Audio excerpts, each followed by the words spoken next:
I enjoy these courses. So I guess because I just have this thirst for learning and stuff, and it's just fascinating to me. It's Awesome. just it's fascinating to me how God's word has sustained and gotten here all these years with All all of these these years. ups and downs, and when you think about all of the opportunities that it could have been just squashed, it That's right. survived all that. So And it I mean, survived, it's right? And it's still here. still here. All right, let me get our syllabus out. All right, so we are recording, and this is Christian history. Sometimes, y'all, I will refer to church history, so same thing. Let's make sure that we're here. So, yes, survey of Christian history. I got our class pulled up, and let's just talk a little bit about the syllabus. We'll talk about the outline of the course today. And Mr. James, you ask any questions that you might have because those watching might be thinking the same thing. All right, everyone, we will join virtually. Of course, we don't meet in person, but we'll join virtually on Thursdays at 11. Next week, we will not because of the spring break. So on the left-hand side, your calendar, you're going to find when things are due, the class meeting links. In the middle of your page, you're going to find your modules. At the top here, you're going to find syllabus and resources. Sometimes I try to find any helpful videos or handouts and things that I find over the years. I know everybody's busy, but there's some really good videos here. History of the Quakers. I found something that was really cool about the Quakers' role in abolishing slavery. We'll talk about that later in the course. So when I find a lot of historical videos, I'll put them in here. Okay. And here's another video about the Apocrypha. I'm going to check this link. There's a PBS documentary about the Black Church. That link might be bad. I No, think it worked. At least it I worked. looked at it last night. Okay, excellent. Thank you so much. Thank you. I noticed PBS was getting a little sneaky with putting their stuff out. I guess they want us to pay for it now. We understand. It was short. It's only a couple of minutes. That's right. I think I had the long version a couple years ago, and I think that's the one they took down. I guess they want everybody to pay for it, rightfully so. All right, everybody. And so you'll also see each week module is separated for you. And we won't go into all of the modules right now, but we'll walk through it in your syllabus. So what I want you to do is also take a look on the right-hand side, students, later on. Your announcements tab is here, and always make sure that you check the announcements and your email for any correspondence from me throughout the week. So if you take a look at the syllabus and resources tab right up here at the top, you can download your syllabus for spring 23. And for our students, I'm going to see if I can open it up as I'm talking. Mr. James, can you see the syllabus on the Yes. screen? Yes. Okay, super. All right. So for my students who are watching, if you have not done the introduction form for this week, you gotta do it today. Today is March 9th because attendance verification goes in tomorrow, March the 10th. And it simply just says to the school that you're present and accounted for, that you are active in the class, and we don't want you to be dropped. Okay, so of course, the first day of class was March the 6th, and our last day will be May the 1st. Let's talk a little bit about the course description. This course, I will already apologize because it's 8 weeks, 9 weeks, right? But we cannot get into every aspect of Christian history, but we are going to go through the big picture and get a big perspective of the history of Christianity. And so we're really taking it from, if you think about it, we could go all the way back to New Testament. to, Jesus is on the scene. He's died and resurrected. And then after that, we have a new religion that is started. And so we are actually starting from there. Like what happened with these early Christians and how they started this new religion. Also, this course is meant to help those who are working on the Religious Studies Certificate Program. This is a course that they will need. We will examine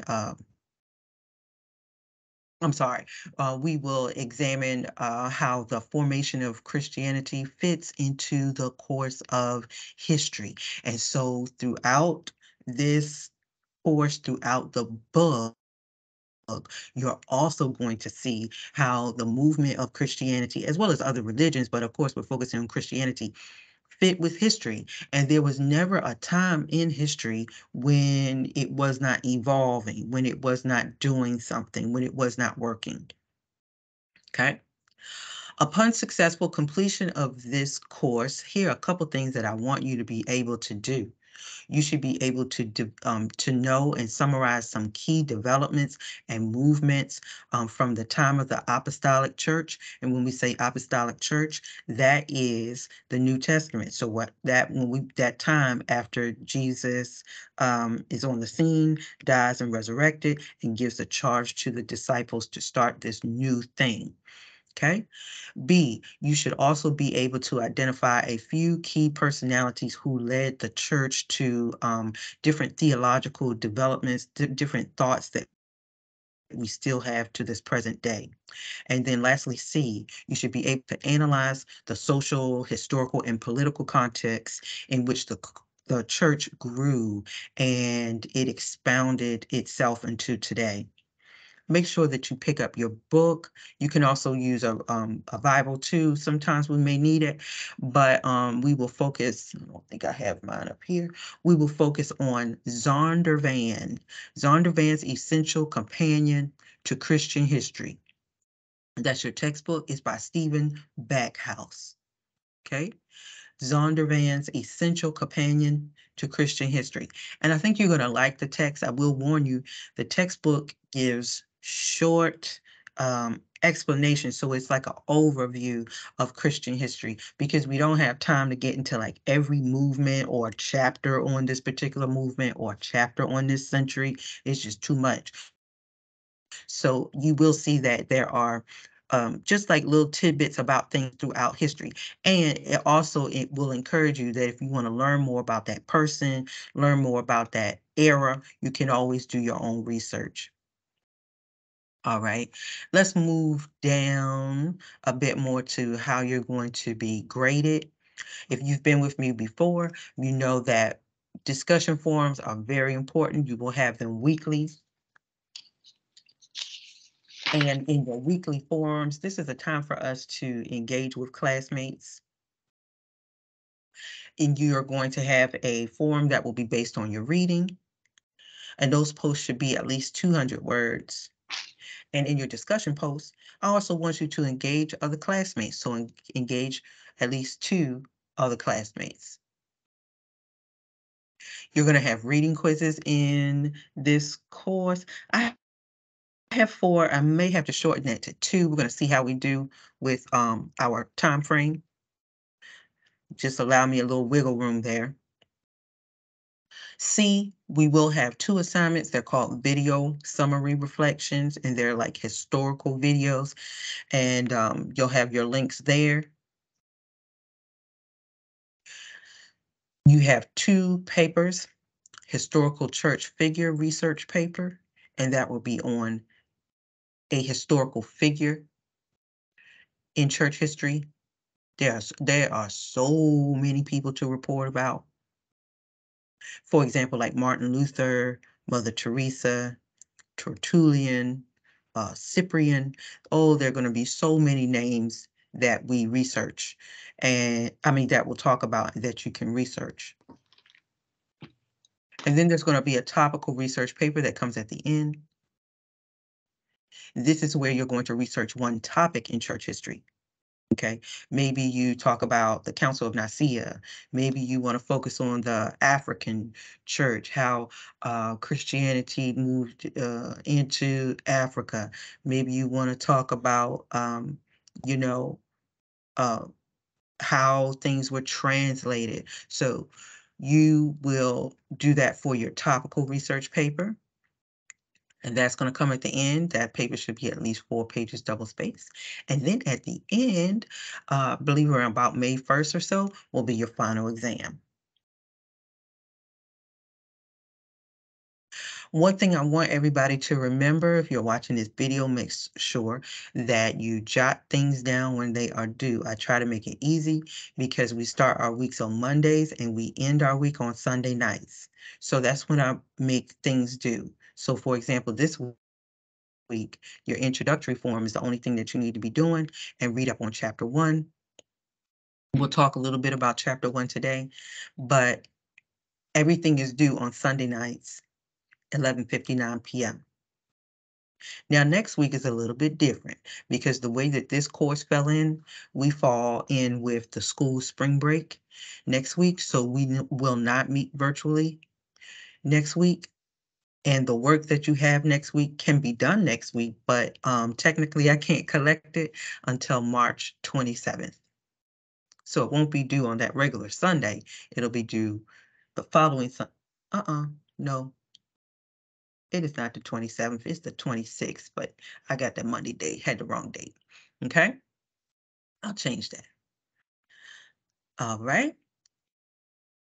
And then just kind of going through week 3, we're going to be in chapter 3 and 4. We're going to try to cover a little bit of chapter 1 and 2 today so that we can stay ahead. You'll see week 4, we're in chapters 5 and 6. Week 5, we move down to 7 and 8. You have another assignment. Week 6, we're moving down to chapters 9 and 10. You'll see that you have another quiz. Historical figure research paper that's due in week 7.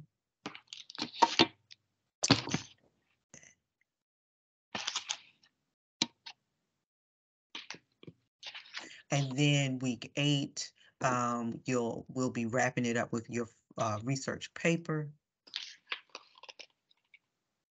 during finals week. I may have to move around a couple of things there so that your 2 papers aren't back to back. I just saw that. All right, everybody. If you have any questions for those, Mr. James, do you have any questions? No, I'm good right now. I'm good. Okay. And for my students who are watching, if you have any questions about the grading or your assignments, please let me know. kberry@atlm.edu, or you can also message inside of D2L. All right, let me get this pulled up for you. Okay, so it looks like we're going to stop at chapter 12. Yes. And it's so much in it, you'll see. Yeah, I know. Yes, it is. It was interesting. Sure was. Got through.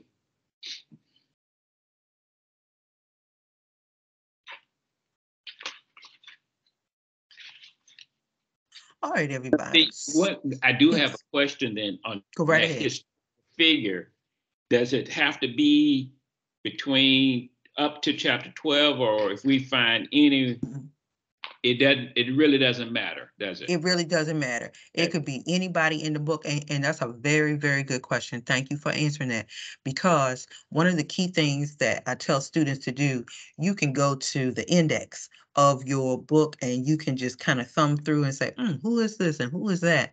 You may in your reading find somebody that you found intriguing. So yes, it could come from anywhere in that book.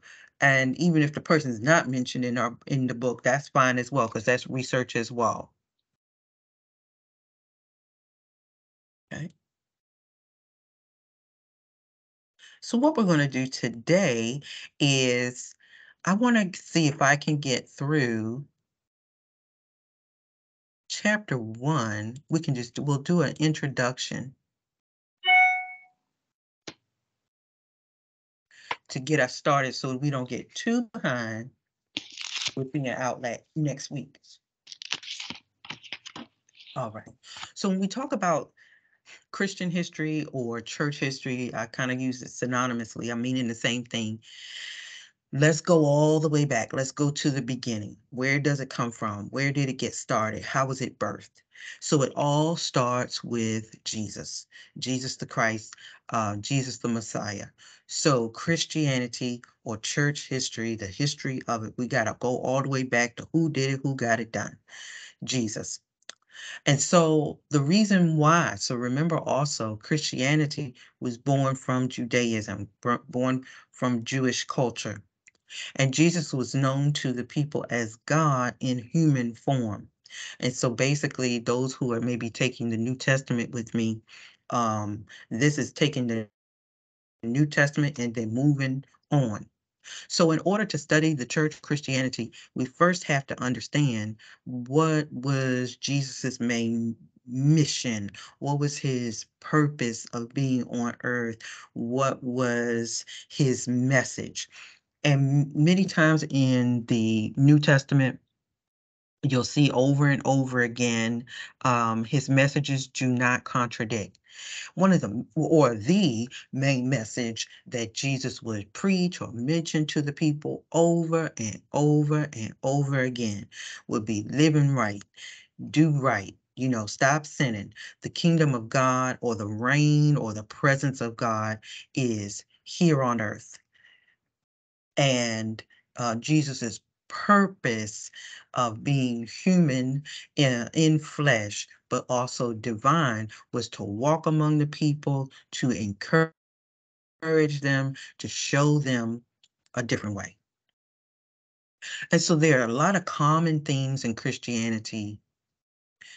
Some of them are internal restoration, and internal restoration. And Jesus would talk with the people many times about themselves, about what they were doing, not condemning them, but telling them how they could be cleansed, how they could be right within. Other themes of Christianity are martyrdom. And when we say martyrdom, laying down one's life for a particular cause. Another theme is relationship, and relationship that they have with Christ, or relationship that they have with God, but also relationship that you have with the world or with your country. Meaning that if you read New Testament scriptures, many times, Jesus would tell the people how they are supposed to act or move around in their country, in their town. Pay your taxes, Ugh, it's almost April. Or, working with authority. How do you work, on your job and making sure that you're honoring those people who are in authority? Okay. And Mr. James, you stop me if you have anything or anything's unclear, okay? Sure will. Thanks. All right. So if you have your textbook, and I left mine at home, we are going to talk a little bit more about the term. I can actually do this without it. We're going to talk about the term Christian. So if you do, and for my folks who are watching the video, you can pause this and get your book and go to page 12. You have yours, Mr. James? Yes, I do. Okay. You can go to page 12. There's a chart at the top of the page. Mm-hmm. And that's what I get for running out. And we're going to talk about, what does the term Christians mean? What does the term Christian mean? You want to jump in there, Mr. James? What do you think it means? Well, again, I've always just assumed that it meant anyone that was a follower of Christ. Mm-hmm. Basically, anyone that was a follower of Christ. Yes. Just as a side, yes. It's years ago, for the first time it happened. I was at some type of a workshop, and speaker asked a question: was Moses a Christian? It was a trick question, obviously, and it was the first time had really had to, because before you're just thinking associated with the Bible or Christian, but that was the first time someone pointed out that real definition that a Christian was a follower of Christ, of Jesus Christ, not just a religious person in the Bible. There you go. That is a very good question. Everybody, I hope you were listening to that. So Mr. James is referring to Moses in the Old Testament. Old Testament, if you all were with me for the Old Testament course, the group of people we followed were Israelites. Israelites followed Judaism. And if you see in the third bullet point there, Christianity grew out of Judaism. So Old Testament gave birth to the New Testament, and Jesus comes on the scene, okay? And Jesus grew up in a Jewish household. Jesus was a Jew. Okay. And then it's really interesting how Jesus is like, look, I'm here and I'm going to show you that there's another way. Messiah is the key thing that actually, let me go to point 3. The difference was that the followers of Christ believe that Jesus was the Messiah. And there are some Jews that do believe that Jesus was Messiah, but that's the difference. That's the difference. Judaism, or there are still followers in Judaism that believe that no, we're waiting. We don't believe that he was or is the Messiah. Professor, I think some Jews and some that I've talked to may have said or think that recognize Jesus, but recognizes him as a prophet. But not Messiah. But not necessarily, not the Messiah as such. Right. Containing salvation. That's the key thing. The way to salvation. And so this is where we had the split. If you see point 4, this is where we have that split in the New Testament, where folks, in the synagogue and the temple, and, we hear about these religious groups of Pharisees and Sadducees in the New Testament. This is where you get the disagreement. And this is where you have the beginning of the Christian church. And the Jewish people are like, no, we're not having it. We don't agree. We're going to stay over here and keep doing what we've been doing for centuries. And this is where you have a new birth. And it's just really interesting as we study New Testament, and we are in the season of Lent now, and leading up to Jesus's crucifixion. There's, politics are always involved, but there's heavy opposition from the Jewish people on his identity.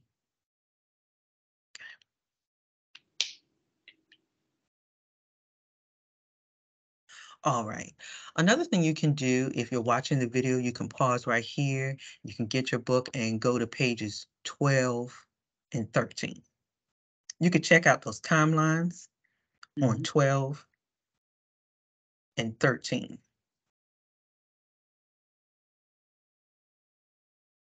All right. So there are timelines there. Mr. James, if you see the timeline. Yes. With the map. Yes. And if you have your book, you can go to 12 and 13 as well. You can review those timelines. Where do you think we are in that timeline? Where are we in timeline now? Now. You mean in our present day, or Well, okay. Actually, I shouldn't have said that. Like, on the timeline, well, you can look on pages 12 and 13, Oh, but this new Christian church, oh, that we, mhm, you you can take, look at that 30 BCE. Is it B? No, at the before Common Era. so we're after the common era. So we're 30 BC. Okay, we're after. At 30 BC, which would be 30. That's at the crucifixion. So, or we have we moved up to around the 50 BC period? So go to the end, and I apologize. I left my book running out this morning. Go to Okay. the end of that timeline. What's at the end of it? In this page, at the end of it is 96 BC, BC, or Common Era, and that's Bishop Clement of Rome's first episcopal accepts Paul's letter as scripture, along with the Hebrew Old Testament. So Okay. for the first 100 years. So the chapter 1 covers the first 100 years. First 100 years of the new, this new Christian church. Right. And remember, location is key. So one of the key things, students, if you're watching, let me see if I can move this here. Location is key. If you look at the map, Italy always has the little boot. That's how I remember it from school, right? Mm-hmm. But maps are going to be your friend for this particular course, because many times history is hard for us to relate to, because we're like, all these people, and where are they, and where is it coming from? But this new Christian church from the New Testament is coming from Rome. It's coming from the Roman Empire. And so if you have a map, those people who are watching, you can access a map, pull it up on your phone or wherever, but you can access that map and you can see where Rome is located. Now think about where we are located. We're all the way in we're all the way in North America, so we're way far away from Rome. Mm-hmm. But the Roman government was not always, what it is today. The Roman government was not very kind to Christians at that time. They were a threat. They were new. And think about politics, think about culture. When something new comes around, when there's a new movement, and oh my goodness, a new religion, what are you talking about? And so they were not really trying to have the Christians around. They really were bothered by them. And so the Roman government plays a big role in New Testament history.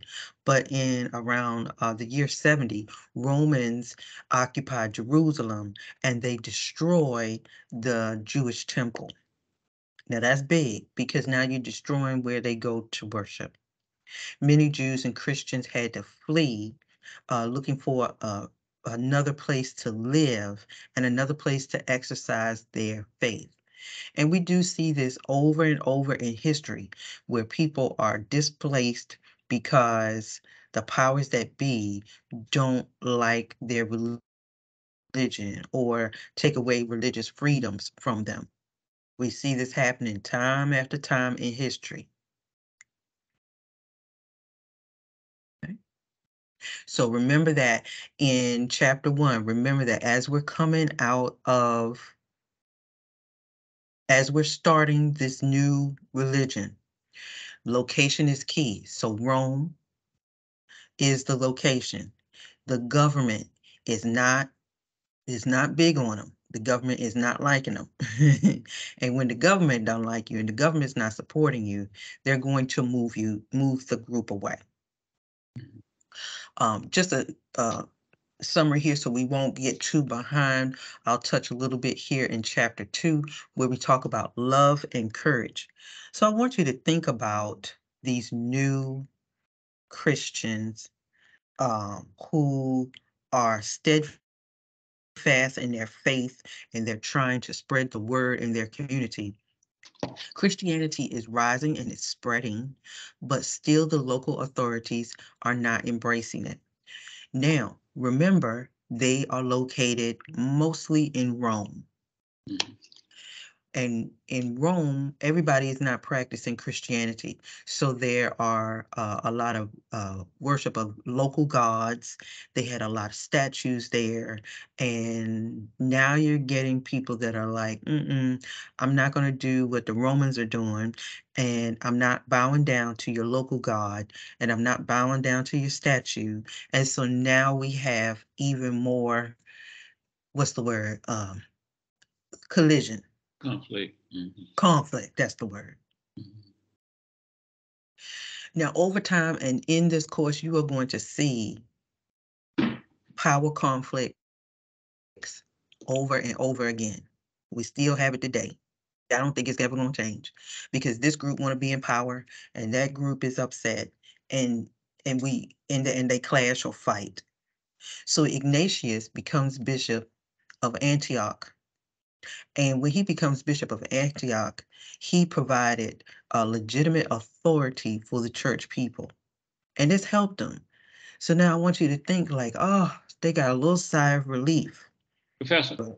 Yes, So go ahead. at this time, could Ignatius, as the bishop of Antioch, was he sort of like the head of the church at that time? Like a head of the church. Okay. Uh-huh.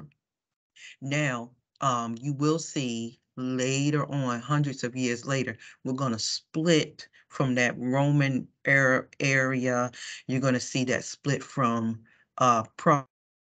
Protestantism to the Catholic Church. So we'll see that years later.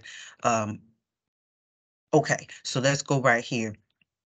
This helped to give rules and set some sense of standards or beliefs for the Christian people. But this whole thing is really like a roller coaster. It goes up and down, up and down. Okay. Now, with this growth of Christianity, when you got different people, you got different ideas. And we still have it today, right? It never goes away. You may believe something, I might believe all of it, somebody might believe part of it, somebody might believe a third of it, somebody else has their own interpretation to it. So now we get Gnosticism. You can refer to your book as well, or if you want to do some more research, but we're going to talk a little bit today. Gnosticism. It always is I want you to jot that term down. Those people who are watching, you might want to pause it. It starts with a G. The G is silent. But after the death of Christ, new followers are they're trying to figure out what's what. What do we believe? What really happened? I mean, just imagine you were living during that time. Remember, y'all, they didn't have a formal Bible just yet. It's still being written. They're gathering it together. Um, the Gospels are probably being written at this time. So they don't have a formal Bible. And some people are believing something that's different from the next person at their church. Okay. So we have this form of Gnosticism. And let me see.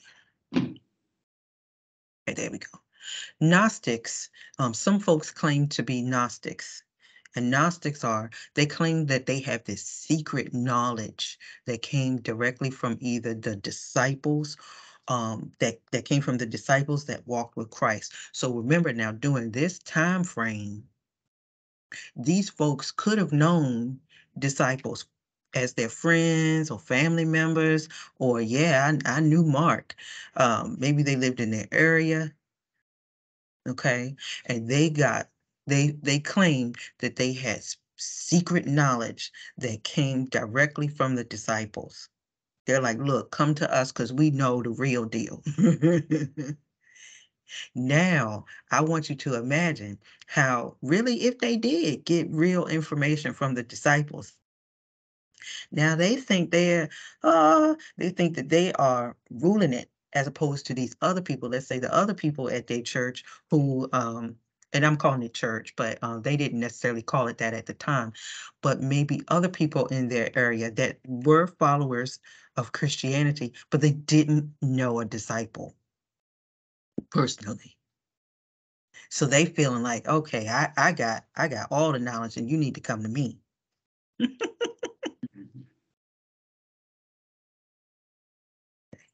And that's Gnosticism. Now, when we talk about martyrs, you ever heard that word before, Mr. James? Martyrs? Yes. Yeah. Yes. What would you say a martyr is? Someone who, as you were saying, there gives them willing to or giving their lives for a particular cause. Yeah. And we use it in Christianity a lot for those that have given their lives for the cause of Christianity, yes. or willing to give their lives for the cause of Christianity. And I guess in some cases, a person believes that that is a particular goal to give their lives for Christianity. Yes. And let me add this part in there too, for my students watching. Martyrdom, the word martyrdom is not just specific to Christians. Other religions will take upon martyrdom sometimes in a not good way. For example, unfortunately, 9/11 was an example, right, of martyrdom. And I caution saying this because not every Muslim believes this type of violence. No, but those individuals in 9/11 that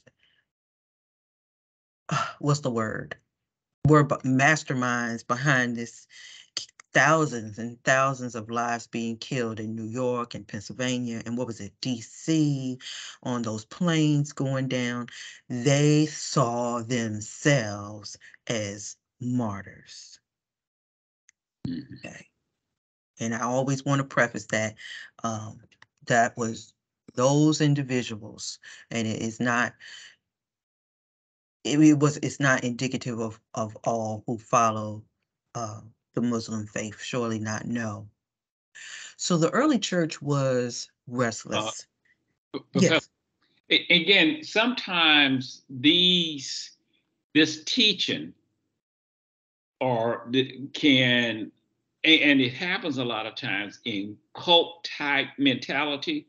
Yeah. Because we see it in 9/11, but Jim Jones is a case where he tried, as I understand it, to have his followers believe that was, again, part of their responsibility or something, something that. Right. It was what it was supposed to do.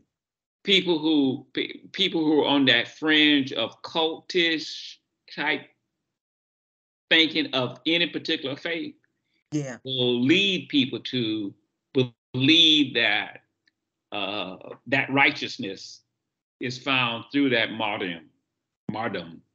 That's right. You sure can. That's a very good point. Jim Jones is one, I believe. Let me see. We might talk about that later on in this course. I can't remember. But yeah, unfortunately, we do see it, in those extremist type of religions or cults. Let's talk about some martyrs. So many of the church leaders, the early church leaders, became martyrs. I mean, they almost had to. Even before Jesus ascends into heaven, Jesus warns them that, look, y'all gonna have a rough life. He just was straight up with him. And he said, it's going to be rough because you knew me. It's going to be rough because you chose to follow this path and this is your ministry. But there's a greater reward for you. And so many of the early church leaders, the members, the followers, came under heavy persecution. And with the persecution, it was literally that your lives were threatened because you chose to follow this new religion.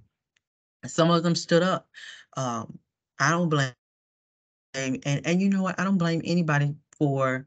Oh boy, I don't know what I would do if I lived in that type of in that time frame. We always say I would have did this, and I would have told the king, but we don't really know. And so some of them kind of had to dim their lights a little bit and say, okay, well, maybe I got to go along to get along because I'm trying to protect my wife, my kids, or whatever. But some individuals, women included, because there are some women martyrs, but some martyrs just said, look, I'm going to put my life on the line. And some martyrs are known as Justin, Ignatius, and Polycarp. Polycarp, we're going to talk about him later. He has a powerful story. But a martyr is simply someone, a person who says, look, I'm going to lay down my life. If I'm going to be killed, I'm going to be killed. And I'm going to see the Lord on the other side, but I'm going to be killed for this particular faith that I believe in. And many Christians were persecuted under Emperor Marcus Aurelius, and Aurelius really had it in for them. So it was time after time, you would see these, what's the word, movements of, like, if we can gather them up and kill them, we can get rid of this religion. But isn't it awesome that they weren't able? They weren't able to get rid of it. If you've had me for the Old or New Testament course, but Old Testament as well, I love to show students that Africa is present. Africa is present in Old Testament. We're present as the church begins to move. And sometimes we don't get that when we do our studies. So Africa does influence church history. So pull out your maps if you're at home watching this. We talk about Alexandria. If you hear Alexandria, not Virginia, but Alexandria, Egypt's in Africa. And Alexandria was known for its libraries and its theological books that African people wrote.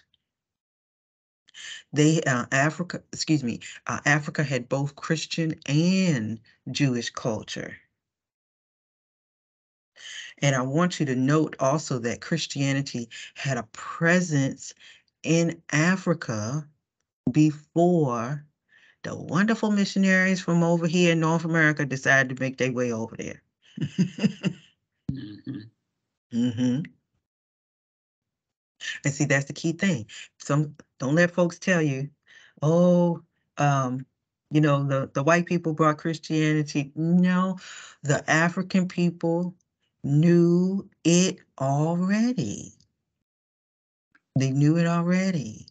And then when the missionaries from North America decided to come over and also from European areas decided to come down, should we say, but more so from the West, they come with their interpretation of Christianity, and they came to, they called it a dark continent. They thought that the Africans were savage and uncouth. Well, no, that the Africans were worshiping and living the way that they knew, which nothing was wrong with it. Professor, if I can't think of his name now, but if I remember correctly, and I think you mentioned this yesterday, that his name starts with A, was actually the first person to list the 27 books in the Bible. Oh yeah, and I think he was located he was from Egypt in Alexandria. I gotta look it up. I wouldn't doubt it. That's right. And the name wait. It starts with A-N, and I can't. But I think he was and I think it was around 365 that he was the first to list the right, the books, the 27 books. Athanasius, that's it. Yes. How do you Athanasius? Let me put it in here. A-N. How do I type it? Okay. So I'm gonna put that in here, everybody. Athanasius.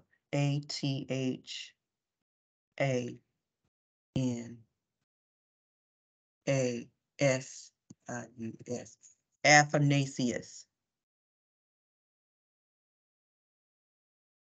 Okay. Mm-hmm. And so very good. I think that's a significant piece of church history. Yes. That was again centered in Africa. That's it. So that's what I want you all to remember, that church history depends on Africa. It's there. We started there. And many times I think church history, sometimes in courses in college, focus too much on the European influences. Okay, so Tertullian is one that you may love to research. Tertullian was an African church father. Tertullian, I want to say, kind of came from the Egyptian area, but he was a theologian. We're going to talk about Tertullian later on when we come to these councils. Tertullian, I believe that's a picture of him on the left. But Tertullian also comes up with a lot of theology that we still use today in terms of divinity, in terms of the Trinity as well. We're so thankful for these African fathers as well. Okay. All right, and so we're going to pause right there. Any questions that you might have, Mr. James? No, not additional ones. Gotcha. So class, those of you who are watching, we will not meet virtually next week. What we did today was get through a summary of chapter 1 and 2. When we come back again, we're going to meet virtually on, what was that? Wednesday the 20th. No. Thursday, the 23rd. The 23rd, we will come back together and we will look over chapters 3 and 4. Now remember, next week, week 2, there is a discussion forum on Nero, okay? Nero, and you're going to research Emperor Nero, and you're going to explain what is Nero's relationship with the early Christian church. What did Nero do? Nero is a trip. I'm going to just leave it right there. Nero is a big trip. So I want you to research that, and that's going to be your discussion post for next week. You can always get it done early, but remember, technically we're on spring break. I won't collect it until March the 26th. I got to make sure. All right. All righty, everyone. Thank you so much, Mr. James, for joining. Kept me company. Well, thank you so very much. I appreciate it. I find it very, very interesting. Wonderful. All right, everyone. And those who are watching, I hope that you're having a good one. Make sure those people who are watching this video, make sure you're keeping up on your reading. Okay. Thank you. All right. Thanks. Bye-bye. Have a good one. Appreciate it. Bye-bye.